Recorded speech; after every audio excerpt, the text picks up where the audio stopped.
Bagi mengulas lanjut tinjauan ini bersama kita, Shahid Ahmed, itu Pegawai Hal Ehwal Ekonomi, Suruhanjaya Ekonomi dan Sosial Asia dan Pasifik Pertubuhan Bangsa Bersatu. Shahid, thank you for joining us today, Mr. Shahid. Hello, Shahid. Remember that the long-term rate of growth of most economies in this part of the world, or indeed in other parts of the world, would not be significantly higher than 7. And so 7.3 is a very good performance, or will be a very good performance. But also remember this, that 8.8 in 2010 was a little higher than what it should have been, partly because the bounce back after the 2009 recession was, I think, very significant in the region. Okay, and among challenges that these economies face is the hike in oil and food and oil prices. To what extent would this hike in price affect the economy? Well, I mean, if you take the Asia-Pacific region as a whole, the impact of both higher food and energy prices will vary. Countries where the element, let's say if you take oil prices first, which are big importers of oil and other forms of energy, are going to be far more seriously affected than, let's say, countries which are big producers of energy. Because the producers of energy can affect prices within the economy, and for them the higher prices are actually a boon. Whereas for those countries which actually import energy, specifically, let's say, countries in South Asia which are deficient in energy, this will have a major impact, because oil prices tend to then work through other productive sectors in the economy. They have a big impact on manufacturing, and they have a big secondary impact on agriculture, because in agriculture too, higher oil prices have an effect of the costs of using fuel in tractors on the farm, or transporting food to from the farm to the market, but also indirectly, because many fertilizers are actually based on natural gas, and natural gas prices are influenced by higher oil prices. So if you have higher natural gas prices, they will affect the price of fertilizers and other inputs in agriculture. And the report also stated that export-driven economies like Malaysia and Singapore may face a sharp drop in economic growth. Can you elaborate more on that?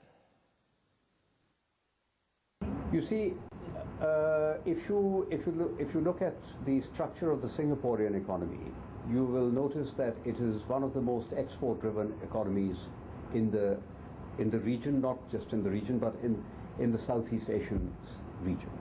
In fact, not only is it export-driven, but the Singaporean economy's ratio of exports to GDP is possibly one of the highest in the world.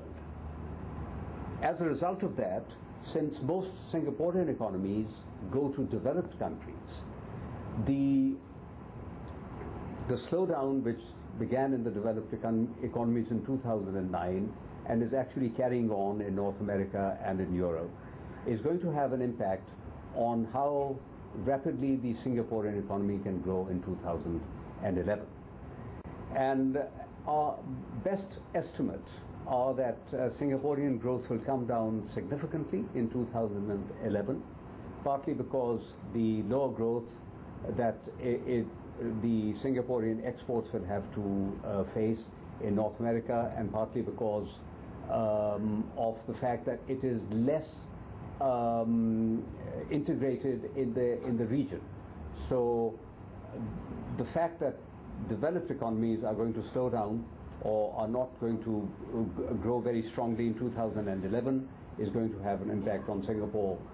Also, that Singapore cannot switch exports from developed country markets to the region because it is not that well integrated in the region.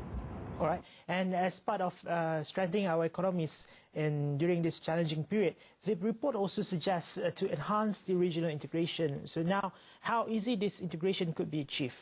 Shahid. I think the first step is that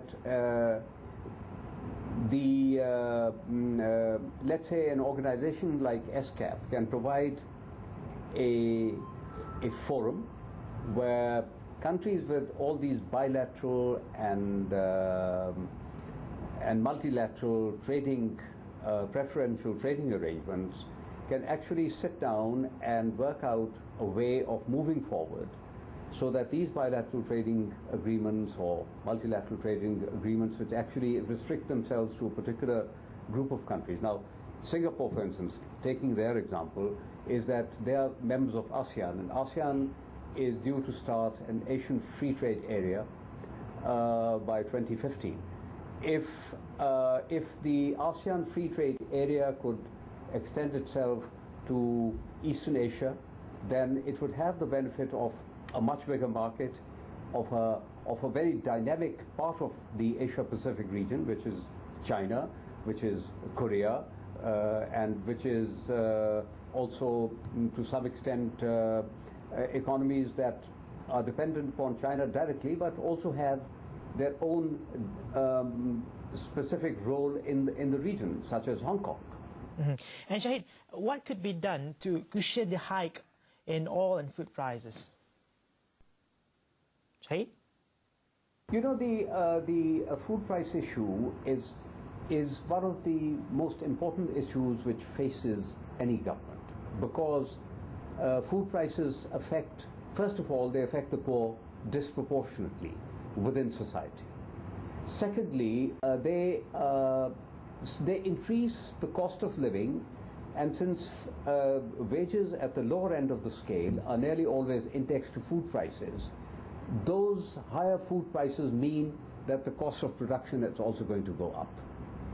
This is not just that the cost of labor on farms goes up, but the cost of labor on construction sites, at ports, all kinds of unskilled labor, the costs go up. And so therefore, you need to have very strong domestic policies to combat food price increases. At the same time, countries which are dependent upon food imports should not be punished by other countries which are big food exporters, that they should put restrictions on food exports. Hence, there is a role that regional cooperation can play in mitigating the adverse effects of higher food prices. Similarly, I think over the long term, there is a role to be played by developed countries in terms of reducing speculative activity in commodity markets, which also affect food markets. And by reducing speculative activity, you reduce volatility, and by reducing volatility, you reduce the incentive for people to hold. All right, thank you very much, Mr. Shahid. That's all the time we have today. And thank you for being with us today. Itu tadi langsung dari Wisma UN Kuala Lumpur, Shahid Ahmed, itu Pegawai Hal Ehwal Ekonomi Suruhanjaya Ekonomi dan Sosial Asia Pasifik Pertubuhan Bangsa Bersatu PBB mengenai laporan tinjauan ekonomi dan sosial Asia Pasifik. Baiklah, kita akan berhenti seketika, kembali lagi dengan Pilihan Raya Singapura dan isu ekonomi.